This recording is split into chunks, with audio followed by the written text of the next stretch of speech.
Hello everyone, कैसे हैं आप सब। वेलकम है एक बार फिर से आपका मेरे यूट्यूब चैनल के अंदर। आज इस कंसेप्ट को हम करने वाले हैं, वो है असेंडिंग ऑर्डर और डिसेंडिंग ऑर्डर।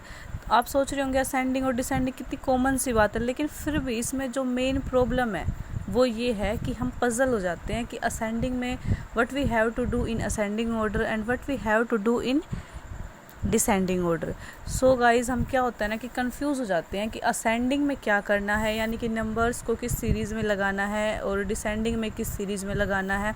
आते हैं, लेकिन इसमें एक कन्फ्यूज़न क्रिएट हो जाती है। तो उस कन्फ्यूज़न को दूर करने के लिए एक छोटी सी ट्रिक है, वीडियो को पूरा देखना। अगर पसंद आए तो like, share and please subscribe my channel.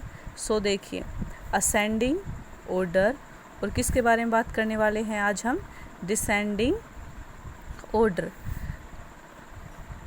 तो इस कंसेप्ट के अंदर असेंडिंग और डिसेंडिंग दोनों में ही हमें नंबर्स को एक सीरीज़ में लगाना पड़ता है, लेकिन इनमें कुछ फ़र्क होता है। उस फ़र्क को आज हम देखना चाहेंगे। तो सबसे पहले आज हम बात करते हैं असेंडिंग ऑर्डर की, ठीक है। हम कुछ ट्रिक्स हैं जिन्हें याद रखने के बाद हम कभी नहीं भूलेंगे कि हमें असेंडिंग में नंबर को किस सीरीज़ में लगाना है और डिसेंडिंग में हमें नंबर्स को किस सीरीज़ में लगाना है। तो सबसे पहले आज हम इस कंसेप्ट की बात करते हैं कि असेंडिंग ऑर्डर में कैसे याद रखें। तो देखिए, असेंडिंग ऑर्डर की जब स्पेलिंग हम लिखते हैं ASCENDING असेंडिंग, तो इसमें सबसे पहला जो अल्फ़ाबेट है वो क्या है, A, ठीक है। तो अब हम इससे एक कॉमन वर्ड बना लेंगे ए से। A फॉर आगे बढ़ो, ठीक है, आगे बढ़ो। A फॉर आगे बढ़ो। हम इस चीज़ को याद रखेंगे, A फॉर आगे बढ़ो। और हम आगे कैसे बढ़ते हैं, जब मान लीजिए एक बच्चा पैदा होता है, पहले वो 1 साल का होता है, उसकी हाइट में ग्रोथ होती है, कुछ अंदर इमोशंस होते हैं उनमें ग्रोथ होती है, फिर वो 2 साल का होता है, फिर जैसे जैसे दिन बीतते हैं 1 साल गुजरता है, वो 3 का हो जाता है, फिर 4 का। तो वो क्या होता है, आगे बढ़ता ही चला जाता है, अपनी ज़िंदगी में आगे बढ़ता ही चला जाता है। जैसे हम पढ़ाई की शुरुआत करते हैं तो पहले LKG, UKG, first, second, third, तो आगे बढ़ते चले जाते हैं, अपनी पढ़ाई को कंप्लीट करते हुए चले जाते हैं। तो सेम एयर यहाँ पे क्या है, आगे बढ़ो। तो हमें नंबर्स को भी छोटे से फिर बड़ा, फिर बड़ा, फिर बड़ा, हमें नंबर्स को भी सेम ऐसे ही करना है कि हमें आगे बढ़ते हुए जाना है। काउंटिंग लिखते हैं, पहले 1 आता है, फिर 2, फिर 3, तो हम आगे बढ़ते जा रहे हैं, है ना। तो ये सबसे छोटा नंबर रह गया, ये इससे बड़ा है, ये इससे बड़ा। हम आगे बढ़ते जाएं, जैसे जैसे आगे बढ़ते जाएंगे सेम नंबर्स भी बढ़ते जाएंगे। तो हमें सीरीज़ को सेम ऐसे ही लगाना पड़ता है कि पहले छोटा, फिर बड़ा, फिर बड़ा, फिर बड़ा, ठीक है। तो हमें एक ऐसी सीरीज़ में लगाना है कि नंबर्स बढ़ते हुए नज़र आएँ। तो जैसे कि यहाँ देखिए, हमें नंबर्स मिले हैं 23, मान लीजिए 11, 34 और 46, हमें ये नंबर्स मिले हैं, ठीक है। तो हमें क्या है, इनको सीरीज़ में लगाना है। यहाँ पे एक चीज़ हम और देखते हैं कि हमें सीरीज़ में लगाने के लिए कंफ्यूज होने की ज़रूरत नहीं है। सबसे पहले हम ये देखेंगे कि नंबर्स में दोनों में 2 डिजिट है, सबसे पहली बात, ठीक है। ये चीज़ हमने देखी इतना समझ में आ गया। चलिए आगे देखते हैं। अब हम इसके टेंस प्लेस को देखेंगे। यहाँ क्या है, 2, यहाँ क्या है, 3, यहाँ क्या है, 1, यहाँ क्या है, 4। सबसे छोटा कौन है, 1, तो ये हो गया सबसे छोटा नंबर। फिर 1 के बाद क्या आता है, 2, जो यहाँ है 23।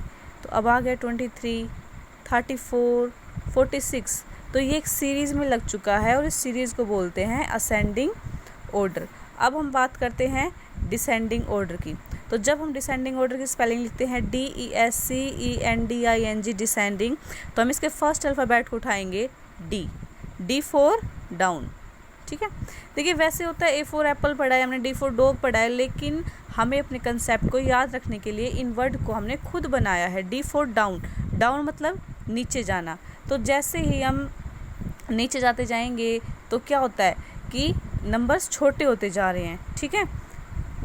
तो सेम ऐसे ही हम सीढ़ी छत से नीचे आते हैं तो क्या होता है, सबसे ऊपर वाली सीढ़ी से फिर नीचे वाली सीढ़ी पर, फिर नीचे वाली सीढ़ी पर, तो ऐसे करते करते हम नीचे आते हैं। तो सेम नंबर्स में भी ऐसा है। जब यहाँ देखिए 34, 46, 74, 82, हमें इसको क्या किस में लिखना है, डिसेंडिंग ऑर्डर में। तो देखिए यहाँ पे 2 डिजिट के सारे नंबर्स हैं।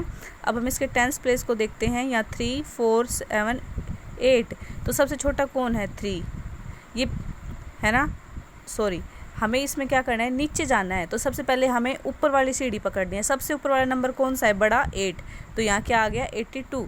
फिर उससे छोटे वाला नंबर कौन सा है 74। फिर उससे छोटी डिजिट कौन सी है 46, 34। ये तो हो गई सेम डिजिट में। अगर हमें डिजिट में अलग अलग, जैसे कि यहाँ हो गया 314, यहाँ 28, यहाँ 202, ये हो गया, ठीक है। तो अब देखिए यहाँ 3 डिजिट नंबर है या 2 डिजिट नंबर है या 3 डिजिट नंबर है। तो 2 डिजिट नंबर में पहले ही पता चल गया ये क्या है, सबसे छोटा है, ठीक है। और यहाँ 3 डिजिट नंबर है, ये दोनों सेम है। अब हमें इनमें पता लगाना है, कैसे लगाएंगे।